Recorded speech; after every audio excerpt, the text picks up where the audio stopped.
Nobody cares how good you are. This week, we're going to talk about why just being good at what you do may not be enough anymore. See, there's a lot of people that are very frustrated with the fact that the market is not rewarding them, even though they're really good at what they do. They deliver on time. They work extra hard.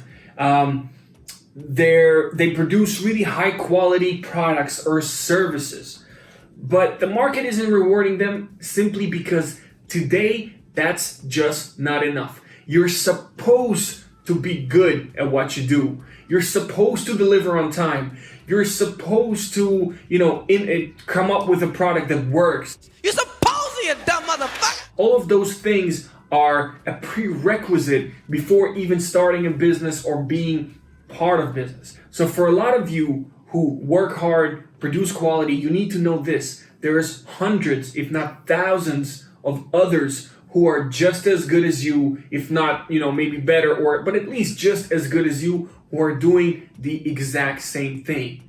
What you need to remember is that you're not selling a product or you're not selling a service, you're selling an emotion. You see, people don't ever want to call a doctor. People don't necessarily want to talk to a waiter to get their food, or call a real estate broker to find an apartment, or to call a car dealership and deal with a sales guy to buy a car. Those are the things, the steps that they have to go through in order to get what they really want. And what they really want is that feeling or emotion associated with the food they're eating, the thing that they're buying, and so on and so on. So it doesn't really matter how good you are.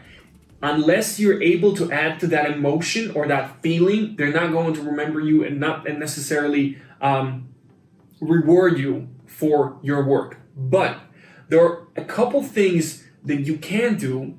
So the first thing is what I call location and convenience. If you have a physical storefront or a physical product, being in a really good location often will result in you having more business, just because you're very convenient, you're the closest to, you're the first in line. Or if you're in online business, it's just about the customer being able to find you the quickest. That may result in you having more business than other people, even though you're just as good or somebody is just as good as you.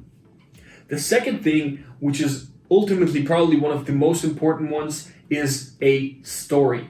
People buy from businesses that have a story that they can somehow relate to.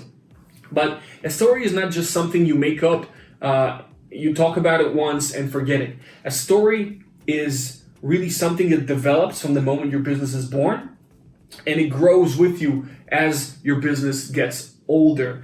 Your story is in your design, it's in your marketing, it's in your messaging, it's in the way you talk and the way you present yourself. It has to be a story that is true. It's true, or a story that you at least live, and a story that will relate to somebody. You don't have to relate to everybody, but if your story relates to some people, those people will choose you over somebody that's just as good as you.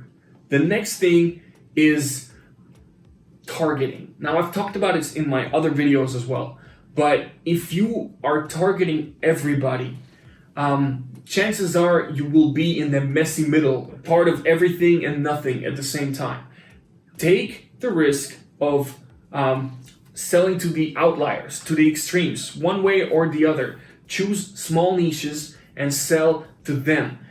If you find success within a niche, you will be a lot more successful than if you try to target everybody. Even though your niche may be small, at least it's a loyal customer base that will buy from you regularly. And if you do a good enough job, people still talk, and through word of mouth, that niche can increase in size and spill over to another niche. And that way, you're able to get your service or product or whatever you're selling out there a lot better than people that may do just as good, if not better than you.